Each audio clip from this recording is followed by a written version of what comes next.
A former CIA officer was arrested this week on charges of mishandling classified information. The FBI said that Chun Shing Lee had in his possession notebooks that contain names and contact information of CIA informants and agents in China. John Yang now has more on Lee's arrest amid a massive mole hunt inside the agency. Judy, that hunt's been going on for years, looking for who may have helped the Chinese government roll up a significant piece of the U.S. spying network in China. Still, after Lee's arrest, questions linger over the entire case. Here to lend some clarity is Adam Goldman, the New York Times reporter who first broke the story last year of the loss of American assets in China, and he's also been leading the paper's coverage of Lee's arrest. Adam, thanks so much for joining us. First of all, just tell us, who is Lee and what drew investigators' attention to him? Jerry Lee is a Chinese-American who worked for the CIA, joined the CIA in 1994, was stationed in Tokyo, he was stationed in Beijing, he was involved in Chinese operations, and left the agency in 2007, and we're told he left disgruntled and that his career had plateaued. And give us the context of this investigation. Talk about the loss of the American assets in China, the scope of that. So we're told that approximately about the end of 2010, the agency realizes it has a problem. They have begun to lose informants in China. And eventually the FBI is brought in to help investigate this counterintelligence issue. And they continued to lose people into 2011 and 12. I think by 13, the losses had been stemmed. But it was devastating. I mean, we're told 18 to 20 people were either killed or imprisoned, and the magnitude of the loss really crippled the agency's operations there. And now Lee has been charged with not returning information, classified information, when he left the CIA in 2007, but he has not been charged with espionage, is that right? No, so right, basically Lee had these notebooks he had kept that had highly classified information. The information was found in cables. It was the same information that was found in cables that Lee had written while in the CIA. So there would be no reason for Lee to have these books outside of the CIA. But he's been charged with unlawful retention of classified information. Carries up to 10 years.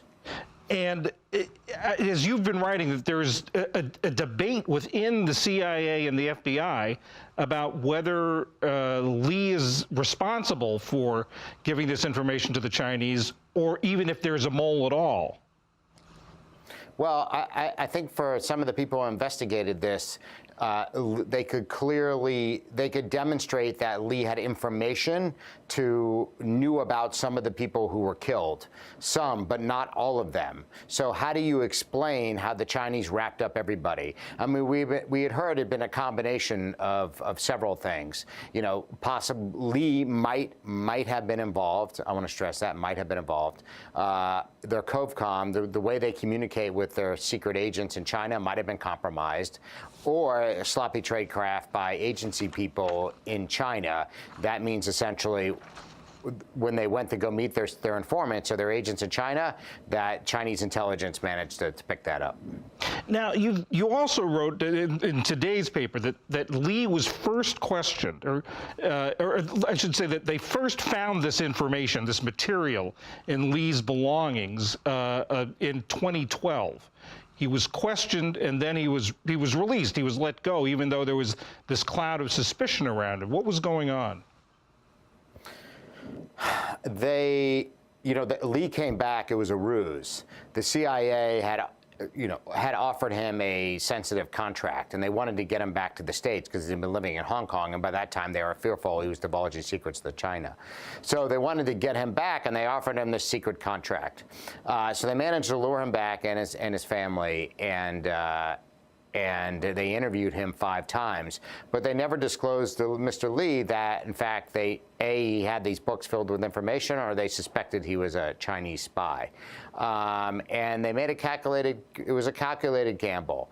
They let him go obviously hoping to get more information about what he knew or his interactions with other people. And they are also concerned that if they had confronted Lee and not been able to charge him, if they had confronted him and had charged him, the Chinese would have been tipped off that the FBI knew that they were losing their assets. So, this was a really life and death time for the FBI and CIA and what to do with Lee. And whether or not Lee is responsible, or even if there was a mole, what's been the impact of the loss of those U.S. assets, of those sources of information inside China on the United States intelligence gathering in China? Before we started losing these informants, we had extraordinary visibility into Chinese operations, government operations, whether intel, military. And after they rolled up these informants, it was almost a complete blackout, we're told. I mean, it's one of the most devastating intelligence failures in modern CIA history. A real-life spy story. Adam Goldman of the New York Times. Thanks for being with us. Thank you.